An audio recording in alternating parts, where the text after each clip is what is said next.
अस्सलाम वालेकुम एवरीवन। सो आज हम सीखेंगे कि ब्लेंड मोड्स क्या होते हैं, ट्रांसपेरेंसी किस तरीके से देते हैं किसी भी ऑब्जेक्ट की। ट्रांसपेरेंसी मतलब कि ओपेसिटी, उसको आप कम विजिबल किस तरीके से करते हो। शेप बिल्डर टूल को हम देखेंगे आज और एक एक्सरसाइज करेंगे जिसमें हम डिफरेंट ब्लेंड मोड को यूज़ करके और शेप बिल्डर को यूज़ करके एक पैटर्न सा बनाएंगे, एक एलिमेंट बनाएंगे जिसको आप जिसमें आपको सही तरीके से समझ आएगी कि ब्लेंड मोड काम किस तरीके से कर रहे होते हैं। तो आइए स्टार्ट करते हैं। ब्लेंड मोड बेसिकली होते हैं हमारे पास कि हमारे जो कलर है या दो दो ऑब्जेक्ट आपस में इंटरेक्ट किस तरीके से करेंगे उसको डिफाइन कर रहे होते हैं। जब आप कोई भी ऑब्जेक्ट बनाते हो, जैसे मैंने एक सर्कल ये बनाया है और ये आ, एक और सर्कल बनाया है डिफरेंट कलर का, तो इस वक्त इनकी जो प्रॉपर्टी है बेसिकली ट्रांसपेरेंसी टैब में अगर आप आओ यहाँ ट्रांसपेरेंसी के अंदर, तो ये नॉर्मल पे है और इनकी ओपेसिटी 100 पे है। अगर आपके पास ट्रांसपेरेंसी टैब नहीं आ रहा तो डेफिनेटली आप विंडो में जाओगे, ऑब्वियसली इधर जाके आप ट्रांसपेरेंसी पे जाओगे। ये ट्रांसपेरेंसी मैंने ऑन किया हुआ है। जैसे ही ट्रांसपेरेंसी पे क्लिक करोगे तो आपके पास ये टैब ओपन हो जाएगा। अब ट्रांसपेरेंसी बेसिकली क्या बता रहा होता है कि वो जो ऑब्जेक्ट है उसका ब्लेंड मोड कौन सा है। ये सारे ब्लेंड मोड्स हैं बेसिकली, कि वो ब्लेंडिंग किस तरीके से करेगा, मिक्स किस तरीके से करेगा डिफरेंट ऑब्जेक्ट के साथ। वो अभी नॉर्मल कंडीशन में है और इसकी ओपेसिटी 100 है। ओपेसिटी अगर आप कम करते हो, फॉर एग्जांपल ये देखो, अगर मैं कर देता हूँ 2, तो अब आप देखो वो विजिबल ही नहीं है। जैसे जैसे मैं बढ़ाता जाऊँगा वो आहिस्ता आहिस्ता विजिबल होना स्टार्ट हो जाएगा। यानी कि वो पास थ्रू उसके अंदर से किस तरीके कितनी ज़्यादा होगी लाइट या कितना ज़्यादा वो विजिबल होगा बैकग्राउंड उसका अंदर से, वो चीज़ आप ओपेसिटी के थ्रू डिफाइन कर रहे होते हो। अगर ओपेसिटी 100 होगी तो उसके अंदर से कुछ भी दिख नहीं रहा होगा। जैसे ही मैं उसे कम करना स्टार्ट करूँगा तो उसके अंदर से बैकग्राउंड जो भी चीज़ होगी वो दिख रही होगी। इसी तरीके से इसकी हम ओपेसिटी कम करते हैं अगर, तो इस तरीके से हम चीज़ों को मैनिपुलेट कर सकते हैं। तो अब दोनों की ओपेसिटी मैं 100 करने वाला हूँ। यहाँ पे 100 इसकी भी कर दी और इसकी भी चीज़ 100 कर दी। जब आप नॉर्मली कोई भी चीज़ बनाते हो ना न्यू, तो उसकी ओपेसिटी जो होती है, जैसे मैं सर्कल बना रहा हूँ तो ओपेसिटी इसकी 100 ही होती है। तो आप इसको मैनिपुलेट बाद में कर सकते हो। अब हम बात करते हैं ब्लेंड मोड्स की।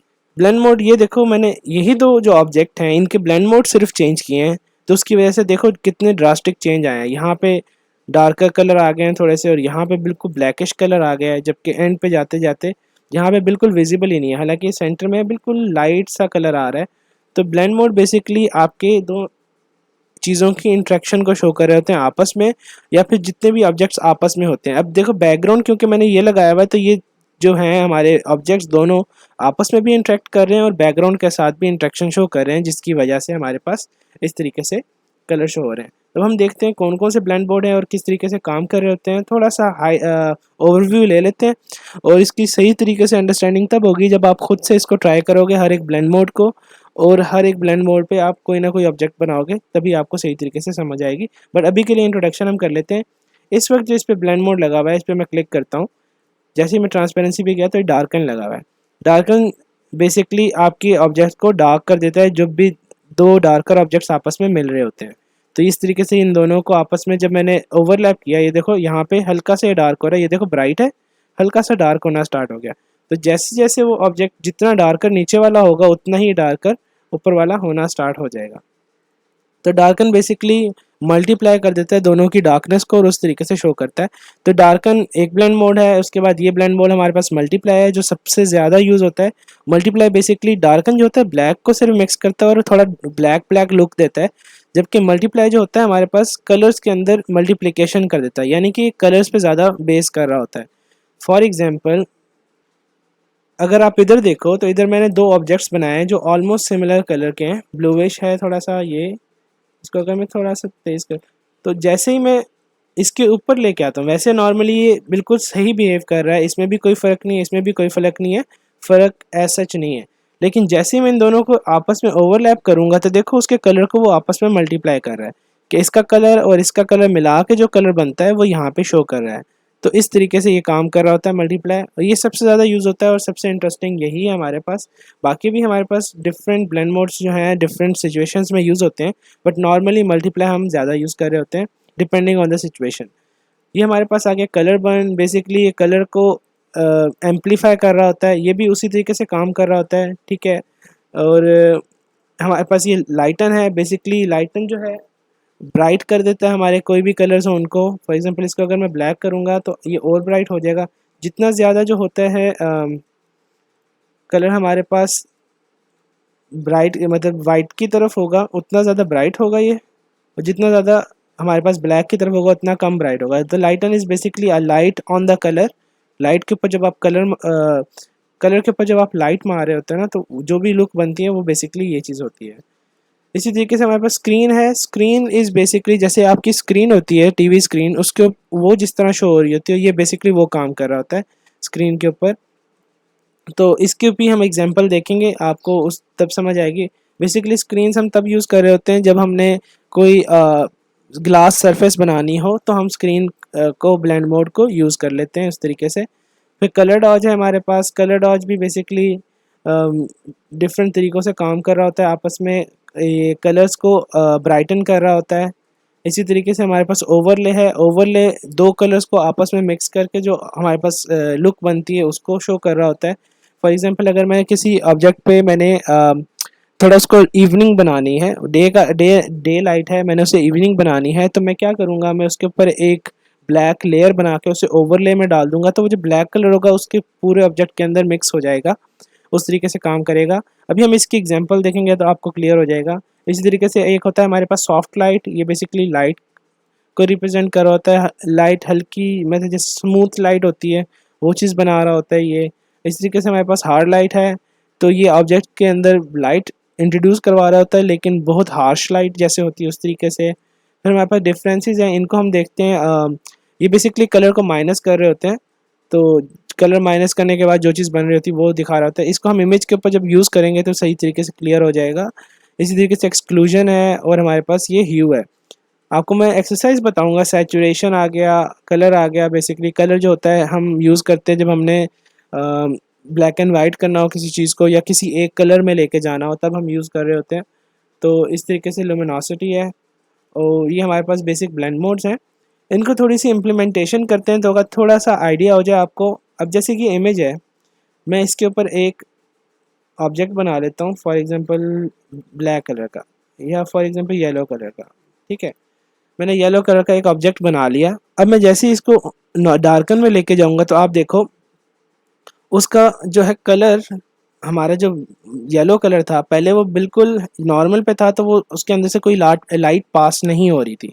जैसे मैंने इसे डार्कन पे लेके गया तो उसके अंदर से लाइट पास हो रही है, वो थोड़ा सा डार्क कर रहा है इस ऑब्जेक्ट को, लेकिन येलो की वजह से सही तरीके से शो नहीं हो रहा है। तो हम इधर क्या करते हैं, ब्लैक कलर देके इसको शो करते हैं, तो उसने टोटली ब्लैक कर दिया, यानी कि डार्क कर दिया। ओपेसिटी थोड़ी सी कम करो आप, तो वो देखो आप इवनिंग करना स्टार्ट उसने कर दिए उसके अंदर। तो इस तरीके से हम डार्कन यूज़ कर रहे होते हैं। मल्टीप्लाई भी सेम उसी तरीके से काम करता है। वो क्या करता है, बेसिकली कलर्स को मल्टीप्लाई कर रहा होता है।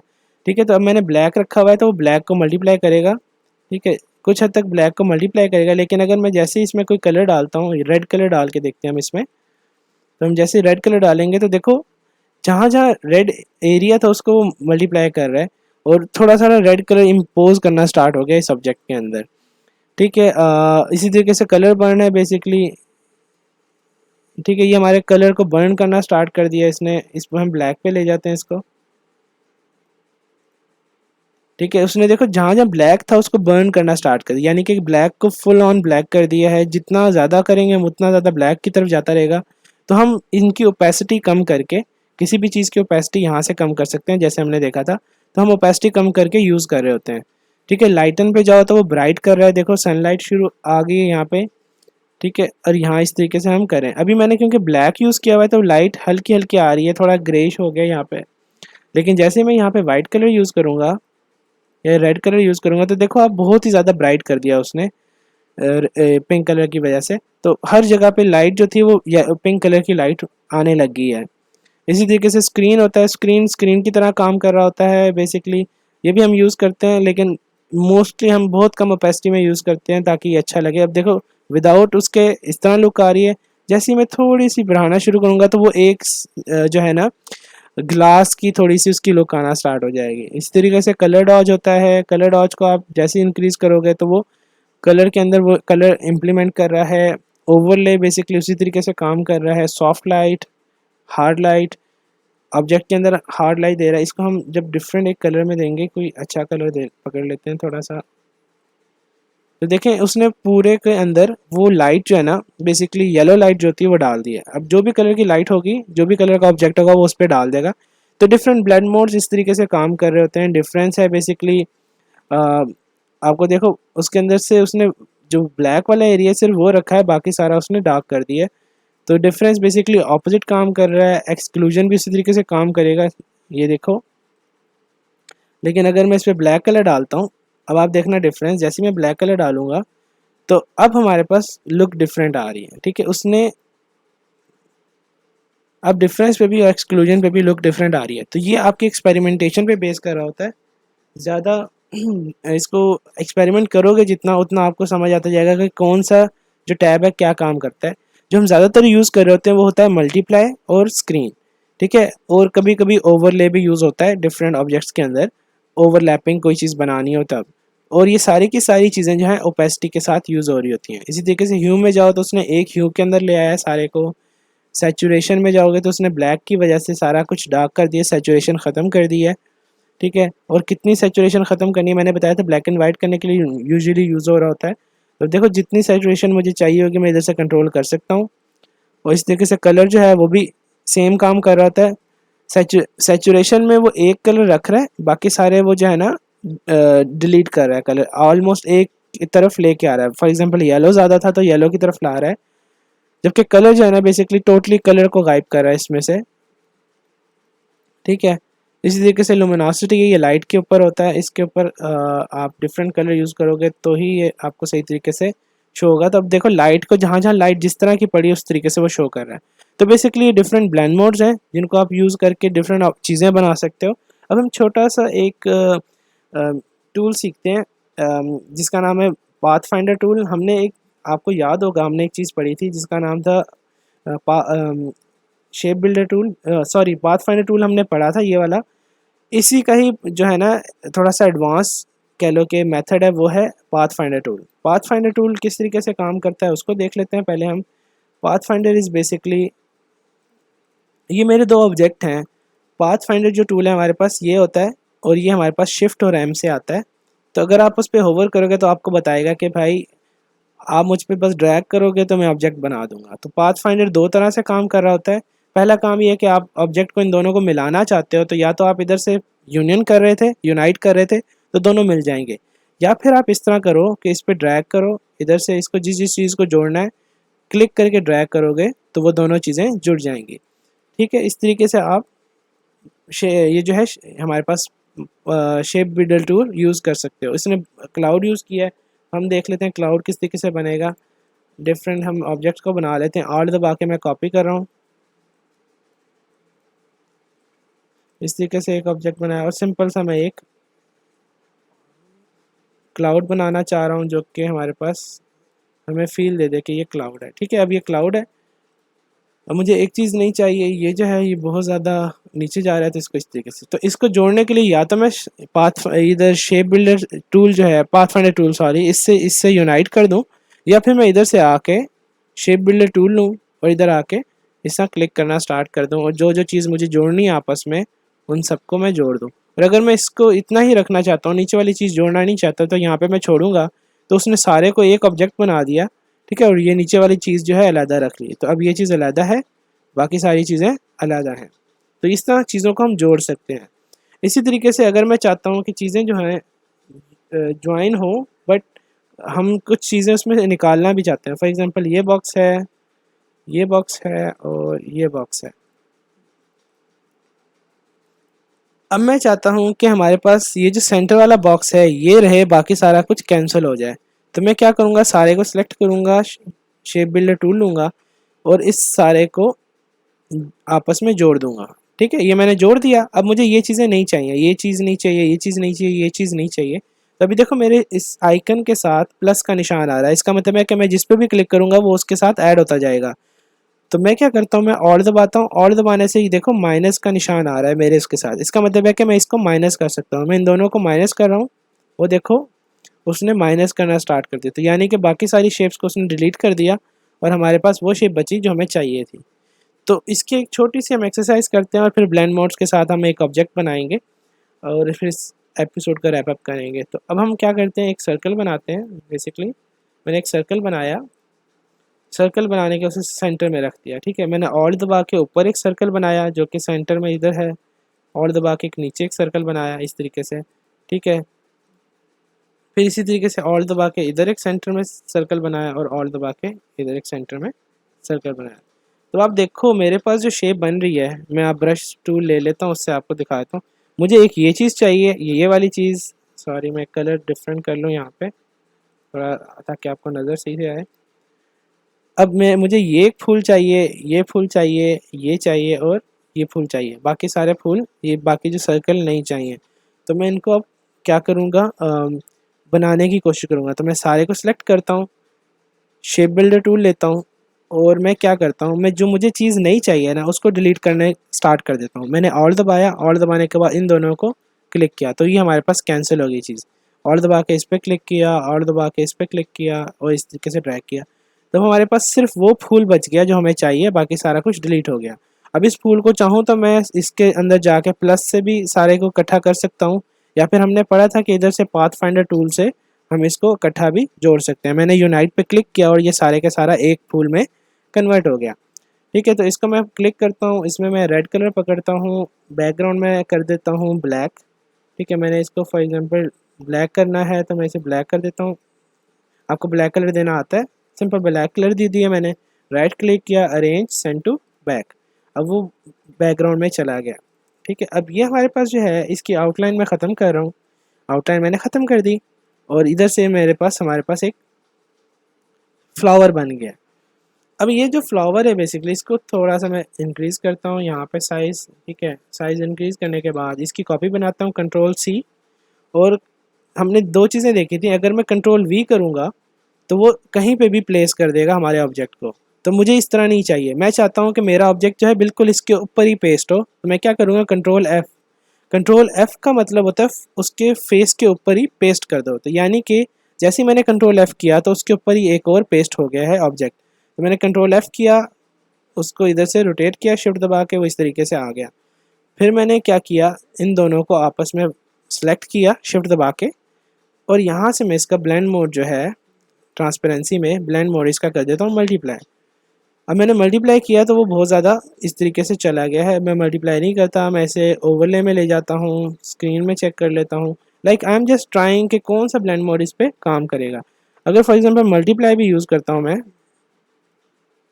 तो इस तरीके से हम डिफरेंट ब्लेंड मोड यूज़ करेंगे। हार्ड लाइट, सॉफ्ट लाइट भी यूज़ हो सकता है, हार्ड लाइट भी हो सकता है, ओवरले भी हो सकता है। तो इस तरह मैं डिफरेंट ब्लेंड मोड्स यूज़ करके इसके अंदर चेक करूँगा। अच्छा, तो हमने क्या किया, हमने सारे को सिलेक्ट किया, हमने जब शेप बना ली थी, हमने सारे को सिलेक्ट करने के बाद इसको शेप को अगर दोबारा बनाना चाहते हैं तो हम इस तरीके से बना सकते हैं कि मैंने क्या किया, सिंपली रिपीट किया पैटर्न को। मेरे पास एक शेप मौजूद है, control C control F shift दबा के मैंने उसको रिपीट किया, फिर सारे को सिलेक्ट किया, control C control F shift दबा के मैंने दोबारा इसको थोड़ी सी डिफरेंट डायरेक्शन में मूव कर दिया। ठीक है, इस तरीके से मैंने ये शेप क्रिएट कर ली, एक फ्लावर बन गया। बैकग्राउंड ब्लैक होगा तो डेफिनेटली मल्टीप्लाई वर्क नहीं करेगा, लेकिन अभी के लिए मैंने इसको सिंपल इस तरीके से रखा है। जब आप इमेज बना लोगे एक्सपोर्ट करके फिर हम कर सकते हैं उसको ब्लैक के ऊपर भी, लेकिन अभी हम वाइट पे काम कर रहे हैं।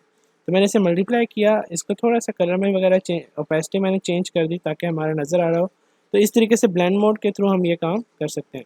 अब मैं इसको उस फ्लावर को एक साइड पे रख देता हूँ यहाँ पे। ठीक है, और इधर रख के इस तरीके से कलर बर्न पे जाता हूँ। अब देखो ये डिफरेंट कलर दे रहा है मुझे, मैं यहाँ पे इसको इस तरीके से रख सकता हूँ। इधर मैंने एक और फ्लावर बनाया और इसको मैं रख लेता हूँ, लाइटन पे रखता हूँ और इधर से इसकी ओपेसिटी वगैरह चेंज करके देखता हूँ कि हमारे पास क्या चीज़ बनती है।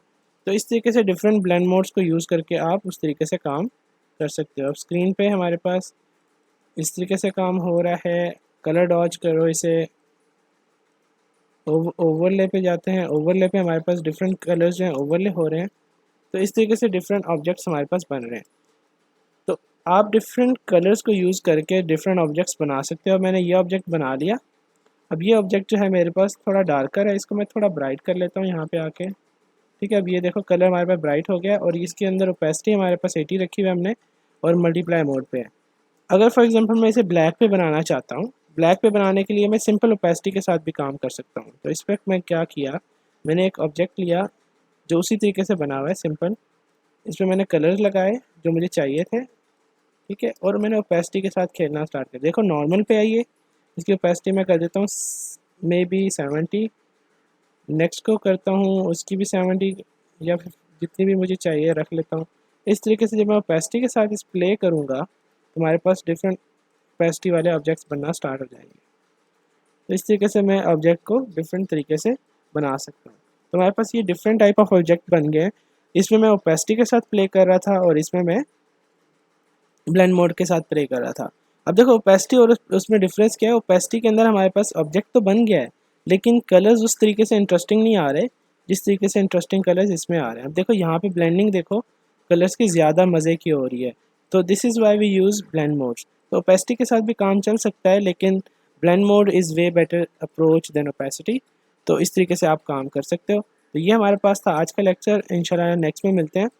आज हमने देखा है blend modes, transparency, shape builder tool और इसके बाद हमने एक छोटी सी एक्सरसाइज की है। तो अब आपकी एक्सरसाइज यही है कि आप डिफरेंट ब्लेंड मोड्स को ट्राई करो, ऑब्जेक्ट्स बनाओ और उसको अपने किसी पोर्टफोलियो पीस के अंदर यूज़ करो।